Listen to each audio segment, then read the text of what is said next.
Kidney और gall bladder stone के खात्मे का जरिया, फिर से पथरी न होने का मुकम्मल इलाज। आज ही तशरीफ लाएं R&S यूनानी pharmacy, first floor, syndicate bank, Bahadurpura x road, Hyderabad. अस्सलाम वालेकुम नाज़रीन, आइए नज़र डालते हैं देश की राजधानी नई दिल्ली और उत्तर प्रदेश से कुछ खास खबरों पर। दिल्ली सरकार ने बुधवार यानी आज हुई एक स्पेशल कैबिनेट मीटिंग में तीर्थ यात्रा योजना में अयोध्या को भी शामिल करने का फैसला ले लिया। अब प्रदेश सरकार बुजुर्गों को यूपी के अयोध्या में रामलला के दर्शन के लिए फ्री ले जाएगी। मीटिंग के बाद मुख्यमंत्री अरविंद केजरीवाल ने बताया कि दिल्ली सरकार की तीर्थ यात्रा योजना में अब अयोध्या को भी शामिल कर लिया गया है। अब दिल्ली के बुजुर्ग फ्री में रामलला के दर्शन कर पाएंगे, साथ ही वो अपने साथ परिवार के एक सदस्य को भी साथ लेकर जा सकते हैं।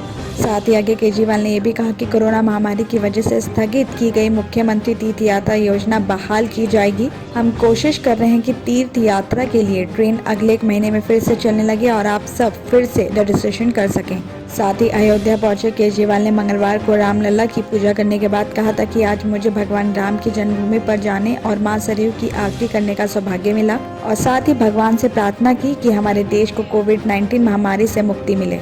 आगे उन्होंने ये भी कहा कि मैं अपनी पूरी ताकत और संसाधनों से भगवान राम के दर्शन करने के लिए ज्यादा से ज्यादा लोगों की मदद करने का वादा करता हूँ।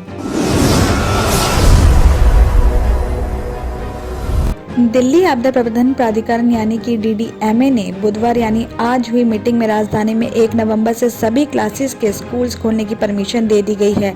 इसी के साथ इस मीटिंग में दिल्ली में पब्लिक प्लेसेस पर छठ पूजा करने की भी परमिशन दे दी गई है। इस फैसलों की जानकारी उप मुख्यमंत्री मनीष सिसोदिया ने दी है। मनीष सिसोदिया ने कहा कि कोरोना के हालात इस टाइम काबू में है, चिंता की बात नहीं, लेकिन सावधान रहने की जरूरत है। सिसोदिया ने आगे भी कहा कि छठ पूजा के पब्लिक प्लेसेस आयोजन को भी परमिशन मिल गई है।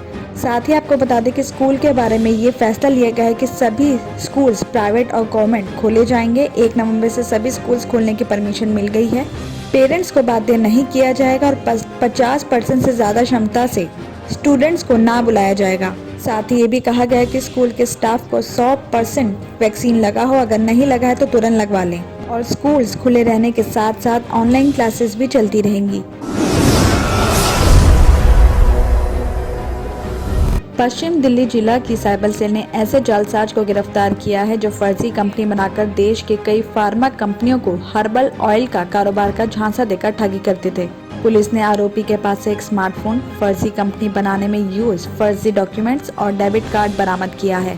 गिरफ्तार आरोपी की पहचान गौतम बुद्ध नगर का रहने वाला सोनू नागर बताई जा रही है। साथ ही पुलिस के अनुसार बताया गया है कि कई फार्मा कंपनियों की तरफ से 16 सितंबर 2021 को तिलक नगर थाना में शिकायत दी गई थी, जिसमें बताया गया कि आरोपी खुद को नामी अंतर्राष्ट्रीय फार्मा कंपनी का अधिकृत प्रतिनिधि होने का दावा किया और उनसे ईमेल और व्हाट्सएप कॉल पर कॉन्टेक्ट भी किया, जहां उसने कहा कि वो अपने हर्बल ऑयल का कारोबार का विस्तार करना चाहते हैं। उसने शिकायत करने वाले को कम दाम में हर्बल ऑयल देने की पेशकश की। बताया गया कि झांसे में लेने के बाद आरोपी ने कई तरीके से ऑयल और दूसरी चीजें मुहैया करने के नाम पर कंपनियों से 45 लाख रुपए ले लिया और उसके बाद आरोपी ने रुपए देने वाले शिकायतकर्ता को नंबर ब्लॉक कर दिया। इसी के साथ जांच में ये भी पता चला है कि आरोपी को एनफोर्समेंट डायरेक्टरेट यानी ED की टीम भी लगातार इस आरोपी की तलाश कर रही थी। पुलिस आरोपी से पूछताछ करके गिरोह के दूसरे सदस्यों की भी जानकारी हासिल करने में जुटी है और आरोपी ने अब तक कई शिकायत करने वाले लोगों से 1.34 करोड़ रुपए की ठगी कर चुका है।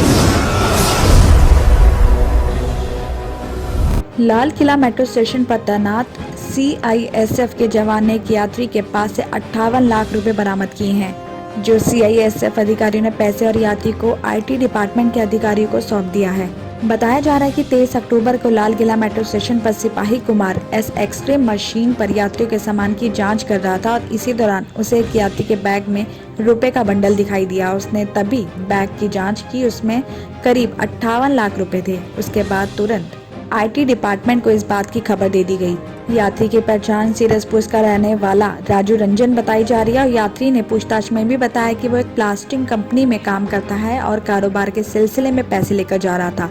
राजू ने अपनी कंपनी के कुछ कर्मचारियों को भी वहां मौके पर बुला लिया, लेकिन वो पैसे का कोई वैध कागजात नहीं दिखा पाया, जिसके चलते CISF अधिकारियों ने पैसे की बरामदगी की जानकारी IT डिपार्टमेंट के अधिकारी को दे दी, जहां आईटी डिपार्टमेंट के अधिकारी स्टेशन पहुंचने के बाद राजू रंजन से पूछताछ की और पैसे को स्टेशन के लॉकर में रखने के बाद आईटी डिपार्टमेंट में 24 अक्टूबर को फैक्ट्री मालिक अशोक बंसल को जांच में जुड़ने का नोटिस दिया। पैसे के वैध कागजात पेश नहीं करने पर आईटी डिपार्टमेंट ने उसे जब्त कर लिया है और आगे की जांच कर रही है। किडनी के अमराज से परेशान मायूस लोगों के लिए खुशखबरी। R&S यूनानी फार्मेसी किडनी और गॉल ब्लैडर स्टोन के खात्मे का जरिया। अब UNI स्टोन कैप्सूल्स के जरिए खात्मा कीजिए। No operation, no side effects, 100% result. सिर्फ UNI स्टोन कैप्सूल से मुस्तहिक लोगों के लिए खुसूसी रियायत। फिर से पथरी न होने का मुकम्मल इलाज। दर्द, कॉन्स्टिपेशन और पुराने कब्ज से निजात पाइए। आज ही तशरीफ लाएं। R&S यूनानी pharmacy, first floor, syndicate bank, Bahadurpura x road, Hyderabad. Contact 9703 939 436 9063 383760।